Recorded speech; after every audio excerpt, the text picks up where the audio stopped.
ഒരു കോമൺ സ്റ്റാംസ് ആണ് ഇത്. ഭയങ്കര കോമൺ സാംസ്, നമ്മളൊരു പ്രോമിസ് സാംസ് ആയിട്ടാണ് നമ്മൾ ഈ സാംസ് എടുക്കുന്നത്.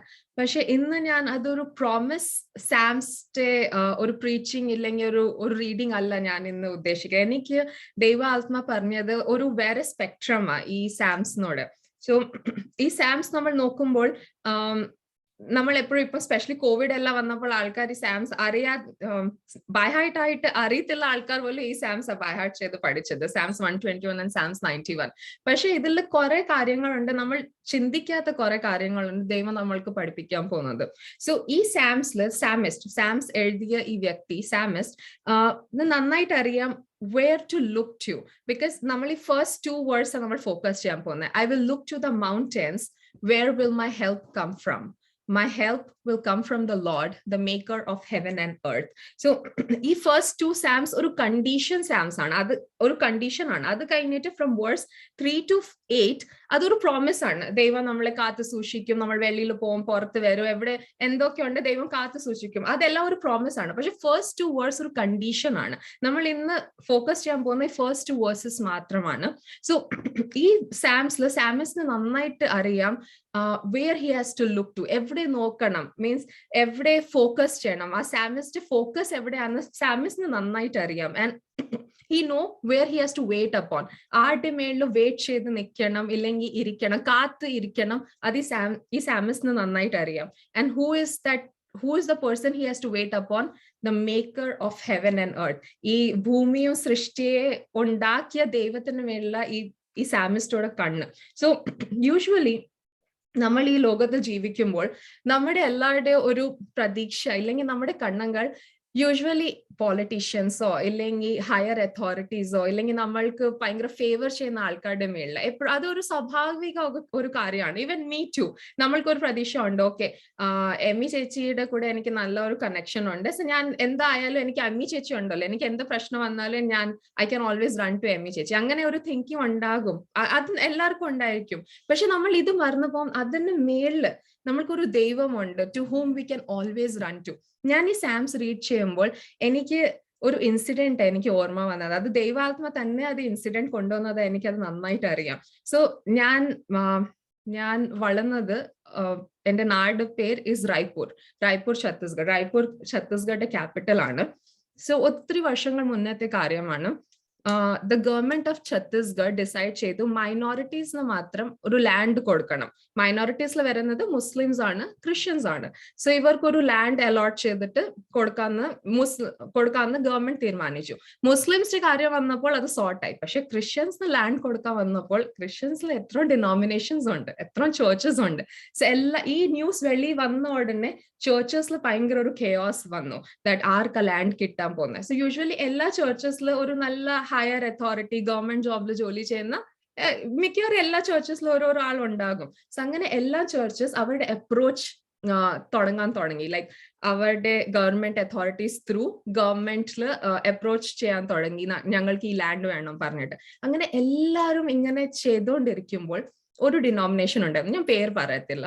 ആ ഡിനോമിനേഷൻ ചർച്ചില് അവരുടെ അടുത്ത് ആരും ഇല്ലായിരുന്നു. ലൈക്ക് എല്ലാവരും പാവപ്പെട്ട ആൾക്കാരാ, ആരും അങ്ങനെ ഭയങ്കര ഗവൺമെന്റ് ജോബില് അല്ലെങ്കിൽ ഹയർ അതോറിറ്റീസിൽ ജോലി ചെയ്യുന്ന ആൾക്കാരില്ലായിരുന്നു. സോ അവർ ആസ് എ ചർച്ച്, ആ പാസ്റ്ററും ആ സഭയുടെ ആൾക്കാരും എല്ലാവരും തീരുമാനിച്ചു, നമ്മളുടെ അടുത്ത് ആരും ഇല്ല, പക്ഷെ നമ്മൾ ഫാസ്റ്റ് ചെയ്ത് പ്രാർത്ഥിച്ച് നമ്മൾ ദൈവത്തെ അടുത്ത് പോവാം. നമ്മുടെ അതോറിറ്റി ഇപ്പം ദൈവം മാത്രമേ ഉള്ളൂ, നമ്മുടെ അടുത്ത് ഈ ലോകത്തിൽ ആരും സഹായിക്കാനില്ല, പക്ഷെ നമ്മുടെ അടുത്ത് ദൈവം ഉണ്ട് പറഞ്ഞിട്ട് ആ മൊത്തം സഭ ഫാസ്റ്റിംഗിൽ ഇരുന്ന് പ്രാർത്ഥിച്ചു. ഇങ്ങനെ ഈ മൊത്തം കാര്യങ്ങൾ പോയിക്കൊണ്ടിരിക്കുമ്പോൾ ഈ ഛത്തീസ്ഗഡ് ഗവൺമെന്റ് അടുത്ത് കുറെ ഇങ്ങനെ അപ്രോച്ചസ് വന്നു. ഒത്തിരി നല്ല പോസ്റ്റ് ആൾക്കാർ അപ്രോച്ച് ചെയ്യുമ്പോൾ ഗവൺമെന്റിനെ തന്നെ അറിയത്തില്ല ഇപ്പൊ എന്തോ ചെയ്യണം, മീൻസ് അലോട്ട് ചെയ്ത ആളിനെ അറിയത്തില്ല. ഭയങ്കര ഇപ്പം ഒരു പൊളിറ്റിക്കൽ ഇൻസ്റ്റെബിലൈസേഷൻ വരും ഒരു ചേർച്ചിനെ സപ്പോർട്ട് ചെയ്ത്. അങ്ങനെ ഒരു ഭയങ്കര സിറ്റുവേഷൻ വന്നിട്ട് ആ മെയിൻ അതോറിറ്റി ഡിസൈഡ് ചെയ്തു, ഞങ്ങൾ ആരുടെയും അപ്രോച്ച് ഇപ്പം കേൾക്കാൻ പോകുന്നില്ല, ഞങ്ങൾ ലോട്ട് ഇടും മീൻസ് എല്ലാ ഡിനോമിനേഷന്റെ നെയിം ഒരു പേപ്പറിൽ എഴുതിട്ട് നറുക്കിട്ടിട്ട് പേപ്പറിൽ ഇട്ടിട്ട് ആ പേപ്പർ എടുക്കും, ഏത് ചേർച്ചിന്റെ പേരാ വരുന്നത് ആ ചേർച്ചിന് ആ ലാൻഡ് കിട്ടുന്നു. ആൻഡ് ക്യാൻ യു ബിലീവ് എന്താണ് സംഭവിച്ചത്? ആ church who had no one, ഒരു ഗവൺമെന്റ് അതോറിറ്റിയും ഇല്ലാത്ത പാവപ്പെട്ട ചർച്ച് ഹു ഡിസൈഡഡ് ഞങ്ങൾ ദൈവസന്നിധിയിലിരുന്ന് ഞങ്ങൾ പ്രാർത്ഥിക്കും, ഞങ്ങളുടെ സഹായം ദൈവം മാത്രമേ ഉള്ളൂ. ആ ചർച്ചിന്റെ പേരാ വന്നത് ആ ലോട്ട് ലാൻഡ്. ആ ചർച്ചിന് ആ ലാൻഡ് കിട്ടിയത്. സോ അത് ഇൻസിഡന്റ് ഇല്ല. എനിക്ക് എന്റെ പപ്പ പറയുമ്പോൾ എന്റെ പപ്പ പറഞ്ഞു, ലോകത്തിൽ ആരും റിജു നിനക്ക് സഹായിക്കാനുണ്ടെങ്കിലും ദൈവമില്ലെങ്കിൽ ഒന്നുമില്ല. ആ ഇൻസിഡന്റ് എനിക്ക് ഈ സാംസ് റീഡ് ചെയ്തപ്പോൾ ഓർമ്മ വന്നത്. നമ്മൾക്ക് ഈ ലോകത്തിൽ ആരും ഉണ്ടെങ്കിലും, ഒരു നല്ല ബോസ് ഉണ്ടെങ്കിലും മാനേജർ ഉണ്ടെങ്കിലും നമുക്ക് സപ്പോർട്ട് ചെയ്യാൻ എല്ലാ സപ്പോർട്ട് സിസ്റ്റം ഉണ്ടെങ്കിലും ദൈവമില്ലെങ്കിൽ ആരുമില്ല. പക്ഷെ ആൻഡ് നമ്മൾ എപ്പോഴും ഈ സാംസ് സ്പെഷ്യലി പറയുന്നത്, എന്റെ കണ്ണുകൾ ഞാൻ പർവ്വതങ്ങളിലേക്ക് ഉയർത്തുന്നു, ലിഫ്റ്റിംഗ് അപ്പ് ഓഫ് ഐസ്. നമ്മൾ എപ്പോഴും നമ്മുടെ ഐസ് ലിഫ്റ്റ് ചെയ്യുമ്പോൾ, ദൈവത്തിന് നോക്കുമ്പോൾ നമ്മൾ ഒരു അപ്ഗ്രേഷനിലാണ് പോകുന്നത്. അപ്ഗ്രേഡ് മലയാളം വേർഡ് എന്തോ എനിക്ക് അറിയത്തില്ല. അപ്ഗ്രേഡ് നമ്മൾ ഒരു അപ്ഗ്രേഷനിലാണ് പോകുന്നത്. സോ എവറി ടൈം നമ്മൾ അപ്ഗ്രേഡ് ചെയ്യുമ്പോൾ നമ്മൾ ഒരു സ്പെസിഫിക് റിലേഷൻഷിപ്പിലാണ് ഒരു ഫോം ആകുന്നത്. ഇന്ന് നമ്മൾ വർഷിപ്പ് സെഷനിൽ കൂടെ അച്ഛൻ പറഞ്ഞു നമ്മൾക്ക് നമ്മുടെ റിലേഷൻഷിപ്പ് സ്ട്രോങ് ആക്കണം ദൈവത്തിന്റെ കൂടെ. സോ നമ്മൾ എല്ലാ ടൈം നമ്മുടെ കണ്ണുകൾ പർവ്വതങ്ങളെ ഉയർത്തുമ്പോൾ നമ്മൾ നമ്മുടെ റിലേഷൻഷിപ്പ് അപ്ഗ്രേഡ് ചെയ്യുവാണ്. എല്ലാം സീസണില് നമ്മുടെ ലൈഫില് ഓരോരോ സീസൺസ് ഉണ്ട്. എല്ലാ സീസണിന് വേണ്ടി നമ്മൾക്ക് നമ്മുടെ റിലേഷൻഷിപ്പ് അപ്ഗ്രേഡ് ചെയ്യണം. അങ്ങനെ ബൈബിളിൽ കുറെ ക്യാരക്ടേഴ്സ് ഉണ്ട് ദാറ്റ് വി സീ അവരുടെ പ്രത്യേക ഒരു സീസൺസ് വരുമ്പോൾ they started to upgrade their relationship, and just because our upgrade chedu they were able to withstand the challenges that came in their life. So njan pettannu oru 3 characters njan parnja ende Psalms ennu തീർക്കും. അതിൽ first ആണ് Moses. ഞാൻ verse എടുത്ത് ഒത്തിരി ബുദ്ധിമുട്ടിക്കത്തില്ല, because എനിക്കറിയാം എല്ലാവരും ഇവിടെ ഇരിക്കുന്നത് വചനത്തിൽ ഭയങ്കര സ്ട്രോങ് ആയ ആൾക്കാരാണ്. സോ ഫസ്റ്റ് മോസസിന്റെ കാര്യം നമ്മൾ എല്ലാവർക്കും അറിയാം. മോസസ് ആരായിരുന്നു, മോസസ് എവിടെയാ ജനിച്ചത്, എന്താ പറ്റിയത്. പക്ഷെ ലേറ്റർ മോസസ് ആട് മേയ്ക്കുമായിരുന്നു. ആരുടെ വീട്ടില്? ഫാദർ ഇൻ ലോയുടെ വീട്ടില്. പക്ഷെ അവിടെയും മോസസിന് ദൈവത്തിന്റെ കൂടെ ഒരു എൻകൗണ്ടർ ആയി. ജസ്റ്റ് ബിക്കോസ് മോസസിന്റെ എൻകൗണ്ടർ കാരണം മോസസിന്റെ റിലേഷൻഷിപ്പ് ഇൻക്രീസ് ആയി. മോസസ് അപ്ഗ്രേഡ് ആകുന്ന കാരണം നെക്സ്റ്റ് ടൈം മോസസിന് സംസാരിക്കാൻ അറിയത്തില്ല, ഭയങ്കര പ്രശ്നമുണ്ട്, ഭയങ്കര പേടിയുണ്ട്, പക്ഷെ സ്റ്റേജ് ഫിയർ ഉണ്ട്, അങ്ങനെ പറയാം. പക്ഷെ just because Moses relationship upgrade ചെയ്യുന്ന കാരണം he was able to talk to the king. രാജാക്കന്മാരുടെ മുന്നേ പോയി സംസാരിച്ചു, ഇസ്രായേലിയറ്റ്സിന്റെ മുന്നേ പോയി സംസാരിച്ചു. ആൻഡ് മോസസിന്റെ വിളി എന്തുവായിരുന്നു? ഫസ്റ്റ് ഇസ്രായേലിയറ്റ്സിനെ ആ ഈജിപ്റ്റ് ദേശത്ത് നിന്ന് പുറത്ത് കൊണ്ടുവരണം. പുറത്ത് കൊണ്ടുവന്ന് കഴിഞ്ഞിട്ട് നെക്സ്റ്റ് എന്തുവാ? കനാൻ ദേശത്തിന് കൊണ്ടുപോകണം. അത് 2 ബിഗ് ടാസ്ക് ആണ്. പക്ഷെ അതിൽ തന്നെ മോസസ് എങ്ങനെ അതെല്ലാം ചെയ്തത്? Just because he upgraded his relationship. മോസസിന്റെ ദൈവത്തിന്റെ കൂടെ റിലേഷൻഷിപ്പ് അപ്ഗ്രേഡ് ചെയ്തു. ആൻഡ് എവറി ടൈം മീൻസ് ഇസ്രായേലിയറ്റ്സും മോസസും എല്ലാരും ദൈവത്തിന്റെ ഭയങ്കര പ്രവൃത്തി കണ്ടിട്ടുണ്ട്. ലൈക്ക് ദൈവം ചെങ്കടലിൽ വഴി തുറക്കുന്ന എല്ലാം കണ്ടിട്ടുണ്ട്. പക്ഷെ ഇസ്രായേലിന്റെ ആൾക്കാർ അവർ എപ്പോഴും എന്താ പറയുക, ഒരു പ്രശ്നം വരുമ്പോൾ ഫുഡ് ഇല്ല, വാട്ടർ ഇല്ല, എന്തോ വരുമ്പോൾ അവർ മർമറിങ് ചെയ്യും. പക്ഷെ മോസസ് എന്താ ചെയ്യുന്നത്? മോസസ് ദൈവത്തിന്റെ അടുത്ത് പോകും. ബിക്കോസ് മോസസിന്റെ അപ്ഗ്രേഷൻ, റിലേഷൻഷിപ്പ് അപ്ഗ്രേഷൻ വന്നായിരുന്നു. That's why. So in the same way it's very important we upgrade our relationship with God. Because if you don't upgrade your relationship we cannot sustain. ഒരു ലൈഫിൽ വരുന്ന challenges നമുക്ക് sustain ചെയ്യാൻ പറ്റത്തില്ല if you don't upgrade our relationship. In the same way my second character what I'm thinking about is Jehoshaphat. എനിക്ക് one of the favorite characters ആണ് ബൈബിളിൽ. എന്തിനാ പറഞ്ഞ? ബിക്കോസ് I think Jehoshaphat എന്റെ character is kind of same. Because നമ്മൾ second Chronicles chapter 20 നോക്കുമ്പോൾ I think എല്ലാവർക്കും incident അറിയാം. എന്താ പറ്റുന്നത്? കുറെ രാജാക്കന്മാർ ജോഷഫാത്തിന്റെ അഗേൻസ്റ്റ് വന്നിട്ട് മീൻസ് അവരെ കൊല്ലാൻ വരുക. സോ ബൈബിളിൽ സെക്കൻഡ് Chronicles chapter 20 അത് വായിച്ചു നോക്കുമ്പോൾ 3rd വേഴ്സിൽ എഴുതിയിട്ടുണ്ട്. In English it is alarmed Jehoshaphat. Like ആ ന്യൂസ് വന്ന് ജോഷഫാത്തിന്റെ അടുത്ത് പറയുമ്പോൾ ജോഷഫാത്ത് ഭയങ്കര ഇങ്ങനെ ഷോക്കിൽ വന്നിട്ട് ജോഷഫാത്ത് is saying is what he is deciding. ജോഷഫാത്ത് പറയാൻ ഞാൻ പോയി ദൈവത്തിനോട് ചോദിക്കും. മീൻസ് ജോഷഫാത്ത് അവിടെ തിരക്കും ആരും ദൈവത്തിന്റെ പ്രൊഫറ്റ്സ് ഉണ്ടോ. പക്ഷെ അതിന്റെ ബാക്ക്ഗ്രൗണ്ട് നോക്കുമ്പോൾ സെക്കൻഡ് ക്രോണിക്കൽസ് ചാപ്റ്റർ 17 നോക്കുമ്പോൾ അതിലുണ്ട് ജഹോഷഫാത്തിന്റെ ആർമി വാസ് ഹ്യൂജ്. മീൻസ് ആരും ബൈബിൾ തുറന്നത് നോക്കിയാൽ ഒത്തിരി ഫൈറ്റർമാൻ ഉണ്ടായിരുന്നു, ഭയങ്കര ആർമി ഉണ്ടായിരുന്നു, ഭയങ്കര ബെസ്റ്റ് ബാറ്റിൽമാൻ ഉണ്ടായിരുന്നു. 20,000 10,000 അതിന്റെ കൗണ്ട് എല്ലാം ഉണ്ട് ബൈബിളിൽ. അത്രയും വലിയ ആർമി ആയിട്ടും ജോഷഫാറ്റ് ഇത് ന്യൂസ് കേൾക്കുമ്പോൾ ദാറ്റ് ഒരു നെയ്ബറിംഗ് കൺട്രി വന്ന് നമ്മളുടെ മേലിൽ വാർ ചെയ്യാൻ പോവുക, അത് കേൾക്കുമ്പോൾ ജോഷഫാറ്റ് trust is only on God, not his army. And later നമ്മൾ മൊത്തം chapter 20th chapter വായിക്കുമ്പോൾ നമ്മൾക്ക് നോക്കാം that ദൈവം ജോഷഫാത്തോട് എന്താ പറയുന്നത്? The battle is not yours but mine. യുദ്ധം എന്റെ അല്ല, യുദ്ധം ജോഷഫാന്റെ അല്ല, യുദ്ധം ദൈവത്തിന്റെ ആണ്.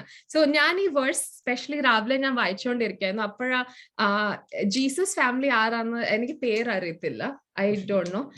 ഉഷ ടീച്ചർ. സോ എനിക്ക് ദൈവാത്മ പറഞ്ഞു that this is for you, യുദ്ധം ദൈവത്തിന്റെ ആണ്, that is not for you. So you don't have to worry, you have a God who is going to take care of you. So don't worry at all, whatever situation is, God is, ദൈവം തന്നെ അവിടെ ഇറങ്ങി പ്രവർത്തിക്കും ടീച്ചറിന് വേണ്ടി. So അതെനിക്ക് ദൈവാത്മ പറയാൻ പറഞ്ഞു, ഞാനത് ടീച്ചറിന് പറയുവാണ്. അത് ഏറ്റെടുത്ത് pray about it because God is going to do mighty things for you. So ജോഷഫാറ്റ് ആ സ്റ്റോറിയിൽ തിരിച്ച് നമ്മൾ പോകുമ്പോൾ എന്താ പറ്റുന്നത്? യൂഷ്വലി കിങ്സ് എല്ലാം എന്താ ചെയ്യുന്നത്? നമ്മുടെ ഫസ്റ്റ് മൊത്തം ആർമി ഇറങ്ങുമ്പോൾ സ്റ്റാർട്ടിംഗ് ലൈനിൽ തന്നെ നമ്മൾ ഭയങ്കര സ്ട്രോങ് ബാറ്റിൽമാനും എല്ലാരെയും വെക്കും. പക്ഷെ ആ സിൻസ് ജോഷഫാറ്റിന് ദൈവം പറഞ്ഞു യുദ്ധം ജോഷഫാറ്റ് നിന്റെ അല്ല എന്റെ ആണ്, ബിക്കോസ് ഓഫ് ദാറ്റ് ജോഷഫാറ്റ് മൊത്തം റിലേഷൻഷിപ്പ് ചേഞ്ച് ആവുക ഗോഡിന്റെ കൂടെ. ആൻഡ് ജോഷഫാറ്റ് എന്താ ചെയ്യുന്നത്? ആ മൊത്തം ആർമിയുടെ സ്റ്റാർട്ടിംഗില് ബാറ്റിൽമാൻ ഇല്ലെങ്കിൽ ആർമി മാനെ അല്ല വെക്കുന്നത്. ആരെയാ വെക്കുന്നത്? Best people who can sing praises to God. ദൈവത്തിന് വാഴ്ത്തി സ്തുതിച്ച് അവരാ മൊത്തം ആ ബാറ്റിൽ കൊണ്ടുപോകുന്നത്. ബിക്കോസ് ജോഷഫാറ്റ് ആ റിലേഷൻഷിപ്പ് അപ്ഗ്രേഡ് ആയി. നമ്മൾ ഇതിനു മുന്നേ എന്താ കണ്ടത്? മോസസിന്റെ റിലേഷൻഷിപ്പ് അപ്ഗ്രേഡ് ആയി. മോസസിന്റെ അടുത്ത് വരുന്ന എല്ലാം ചാലഞ്ചസ് മോസസ് ഫേസ് ചെയ്തു. സെക്കൻഡ്, ജോഷഫാറ്റിന്റെ റിലേഷൻഷിപ്പ് അപ്ഗ്രേഡ് ആയി. ജോഷഫാറ്റിന്റെ ലൈഫിൽ വരുന്ന എല്ലാം ചാലഞ്ചസ് ജോഷഫാറ്റ് ഫേസ് ചെയ്തു because of God. In the same way third example is Joshua. നമ്മൾക്ക് എല്ലാവർക്കും ഇഷ്ടമുള്ള ഒരു ക്യാരക്ടർ ആണ് Joshua. In Joshua chapter 10 we see ഒരു ഭയങ്കര ഒരു സംഭവമാണ് which is like history maker. അത് ജോഷുവ ചാപ്റ്റർ 10 വേഴ്സ് 12 ഉണ്ട്. I don't know if you can read 12 and 13. Joshua chapter 10 verse 12 and 13. എന്നാൽ യഹോവ അമോര്യരെ ഇസ്രായേൽ മക്കളുടെ കയ്യിൽ ഏൽപ്പിച്ചു കൊടുത്ത ദിവസം യോശുവ യഹോവയോട് സംസാരിച്ചു. ഇസ്രായേൽ മക്കൾ കേൾക്കെ, സൂര്യ നീ ഗിബയോനിലും ചന്ദ്ര നീ അയ്യാലും താഴ്വരയിലും നിൽക്ക എന്ന് പറഞ്ഞു. ജനം തങ്ങളുടെ ശത്രുക്കളോട് പ്രതികാരം ചെയ്യുവോളം സൂര്യൻ നിന്നു, ചന്ദ്രനും നിശ്ചലമായി. ശൂരന്മാരുടെ പുസ്തകത്തിൽ അങ്ങനെ എഴുതിയിരിക്കുന്നുവല്ലോ, ഇങ്ങനെ സൂര്യൻ ആകാശമധ്യേ ഒരു ദിവസം മുഴുവൻ അസ്തമിക്കാതെ നിന്നു. യഹോവ ഒരു മനുഷ്യന്റെ വാക്ക് കേട്ടനുസരിച്ച് ആ ദിവസം പോലെ ഒരു ദിവസം അതിന് മുൻപും പിൻപും ഉണ്ടായിട്ടില്ല. യഹോവ തന്നെയായിരുന്നു ഇസ്രായേലിന് വേണ്ടി യുദ്ധം ചെയ്തത്. ആമേൻ ആമേൻ. സോ ഇത് ഭയങ്കര ഒരു ഹിസ്റ്ററി മേക്കറാ. സോ ഇവിടെ തന്നെ ജോഷുവയുടെ ഈ ട്രസ്റ്റ് ഇല്ലെങ്കിൽ ഫെയ്ത്ത് എവിടുന്നാ വരുന്നത്? ജോഷുവ മേ ബി ഞാൻ ജോഷുവയുടെ സ്ഥലത്തിലാണെങ്കിൽ ഞാൻ ഇങ്ങനെ സണ്ണും മൂന്നും ഓർഡർ ചെയ്ത് സൺ അവിടെ നിൽക്കണം, മൂൺ അവിടെ നിൽക്കണം. അത് കഴിഞ്ഞിട്ട് ഒരു 5 minutes നമ്മൾ വാർ എല്ലാം ചെയ്ത് പിന്നെ തിരിച്ചു നോക്കും, ഓക്കെ സൺ മൂവ് ആകുന്നുണ്ടോ, മൂൺ ഇല്ലെങ്കിൽ മൂവ് ആകുന്നുണ്ടോ. മേ ബി ഞാനായിരുന്നെങ്കിൽ അങ്ങനെ ചെയ്തിരുന്നു. പക്ഷെ ജോഷുവയുടെ അവിടെ ഫെയ്ത്ത് നോക്കിക്ക, വിശ്വാസം നോക്കിക്കേ. ജോഷുവിന് അറിയായിരുന്നു ദൈവം ജോഷുവയ്ക്ക് വേണ്ടിയും ഇസ്രായേൽ മക്കളിന് വേണ്ടിയും പ്രവർത്തിക്കും. പക്ഷെ ജോഷുവ എവിടെയാ ഈ റിലേഷൻഷിപ്പ് അപ്ഗ്രേഡ് ചെയ്തത്? ജോഷുവയ്ക്ക് എങ്ങനെയാ ഇത്രയും ഫെയ്ത്ത് വരുന്നത്? ഇത് നമ്മൾ കാണുന്നത് Exodus chapter 33 verse 11. Exodus chapter 33 verse 11 വായിച്ചു നോക്കിയാൽ, ഒരുത്തൻ തന്റെ സ്നേഹിതനോട് സംസാരിക്കുന്നത് പോലെ യഹോവ മോശയോട് അഭിമുഖമായി സംസാരിച്ചു. പിന്നെ അവൻ പാളയത്തിലേക്ക് മടങ്ങി വന്നു. അവന്റെ ശുശ്രൂഷക്കാരനായ നൂന്റെ പുത്രനായ യോശുവ എന്ന ബാല്യക്കാരനോ കൂടാരത്തെ വിട്ടുപിരിയാതിരുന്നു. നമ്മൾക്ക് എല്ലാവർക്കും മോസസിന്റെ സ്റ്റോറി അറിയാം. പക്ഷെ ആ മൊത്തം പില്ലർ ഓഫ് ക്ലൗഡ്, ദൈവം മോസസിന്റെ അടുത്ത് വന്നു, ഫേസ് ടു ഫേസ് സംസാരിച്ചു, അതെല്ലാം നമ്മൾക്ക് അറിയാം. പക്ഷെ അറ്റ് ലാസ്റ്റ് 33 വേഴ്സ് 11 ലാസ്റ്റിൽ എഴുതിയിട്ടുണ്ട് മോസസ് തിരിച്ചു പോയി, പക്ഷെ ജോഷുവ അവിടെ തന്നെ ടെന്റിന്റെ അകത്തിരുന്നു. അതൊരു സെന്റൻസ് മാത്രമായിരിക്കും, പക്ഷെ അവിടെ ജോഷുവയുടെ റിലേഷൻഷിപ്പ് അപ്ഗ്രേഡ് ചെയ്യുമായിരുന്നു ദൈവത്തിന്റെ കൂടെ.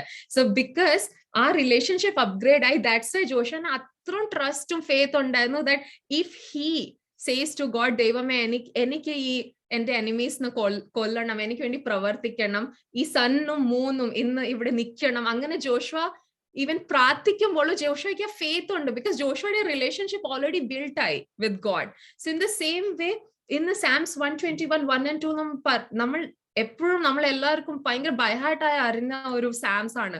പക്ഷെ ഈ സാംസില് നമ്മൾ ദൈവത്തിന് നോക്കുമ്പോൾ നമ്മുടെ റിലേഷൻഷിപ്പ് അപ്ഗ്രേഡ് ആകണം. എവറി ടൈം ഒരു പ്രശ്നം വന്നിട്ട് ദൈവത്തിന് നോക്കിയിട്ട് പ്രശ്നം സോൾവ് ആയി തിരിച്ചു പോവാതല്ല നമ്മുടെ ലൈഫ് ഇസ് ആ റിലേഷൻഷിപ്പ് അപ്ഗ്രേഡ് ആകണം. ഇപ്പം നമ്മൾ ഓൾറെഡി 2021 ഒരു ലാസ്റ്റ് ഫേസിൽ വന്നു. ഒരു കുറച്ച് ദിവസങ്ങളേ ഉള്ളൂ. We are going to a new year. ആ ഇയർ മാത്രമല്ല, നമ്മുടെ ലൈഫിൽ ഒത്തിരി ഫേസസ് വരും. മിനിസ്ട്രി മാത്രമല്ല, ദൈവം നമ്മൾക്ക് ഈവൻ മോസസിന്റെ ലൈഫില് മോസസിന്റെ ഫസ്റ്റ് മിനിസ്ട്രി വാസ് മൊത്തം കിങ്സിനെ എല്ലാം പറയണം, കൺവിൻസ് ചെയ്യണം, ഇസ്രായേലിയറ്റ്സിന് പുറത്തെടുക്കണം. പക്ഷെ പുറത്ത് കൊണ്ടുപോയി കഴിഞ്ഞിട്ട് അതിനെക്കാട്ടി ഒരു വലിയ മിനിസ്ട്രി, അവർക്ക് കനാൻ ദേശത്തിന് കൊണ്ടുപോകണം, അതും ഒരു വലിയ മിനിസ്ട്രിയാ. സോ അങ്ങനെ നമ്മുടെ ലൈഫിൽ മിനിസ്ട്രീസ് ചേഞ്ച് ആകും, മിനിസ്ട്രീസ് അപ്ഗ്രേഡ് ആകും, നമ്മുടെ ലൈഫിൽ ന്യൂ ഫേസസ് ഓപ്പൺ ആകും. മേ ബി ഒരു മാരേജ് ആയിരിക്കും, മേ ബി കുഞ്ഞുങ്ങളായിരിക്കും, ഒത്തിരി ഫേസസ് ഉണ്ട് നമ്മുടെ ലൈഫിൽ. ആ എല്ലാ ഫേസസിൽ നമ്മൾക്ക് നിൽക്കാൻ പറ്റണമെങ്കിൽ നമ്മൾക്ക് നമ്മുടെ റിലേഷൻഷിപ്പ് അപ്ഗ്രേഡ് ചെയ്യണം ദൈവത്തിന്റെ കൂടെ. സോ ഇന്ന് ഞാനൊരു ചോദ്യം വച്ചിട്ടാ ഞാൻ ഈ എന്റെ വാക്കുകൾ അവസാനിക്കാൻ പോകുന്നത്. ദാറ്റ് നമ്മൾ എത്ര നമ്മുടെ റിലേഷൻഷിപ്പ് അപ്ഗ്രേഡ് ചെയ്തിട്ടുണ്ട് ദൈവത്തിന്റെ കൂടെ. നമ്മൾ ആ റിലേഷൻഷിപ്പ് അപ്ഗ്രേഡ് ചെയ്ത automatically things will work out. Because നമ്മുടെ വേ ഓഫ് നോയിങ് ഗോഡ്, നമ്മൾ ദൈവത്തിനെ എങ്ങനെ അറിയുന്നത്, അത് മൊത്തം ക്രൈറ്റീരിയ ചേഞ്ച് ആകും. സോ ഈ വർഷം നമ്മൾക്ക് പ്രാർത്ഥിക്കാം, ദൈവമേ ഈ നെക്സ്റ്റ് ഇയർ മാത്രമല്ല, മേ ബി ടുമോറോ, എപ്പം ദൈവമേ എനിക്കൊരു ചേഞ്ച് വേണം. The change should be how you want me to see you. ദൈവം എങ്ങനെ, the way you want you to see me, ഞാൻ അങ്ങനെ ഒരു ചേഞ്ച് ആകണം. My relationship should upgrade. And not only that, ഈ 3 characters നമ്മൾ കണ്ടത് അവരുടെ റിലേഷൻഷിപ്പ് അപ്ഗ്രേഡ് ചെയ്തു. That's why they are in the history. In the same way, we have to upgrade our relationship, not because you have to be in the history, പക്ഷേ നമ്മൾക്ക് ആ നിത്യതയിൽ എത്താൻ വേണ്ടി we have to upgrade our relationship. So by this, may the name of the Lord be magnified. Praise God.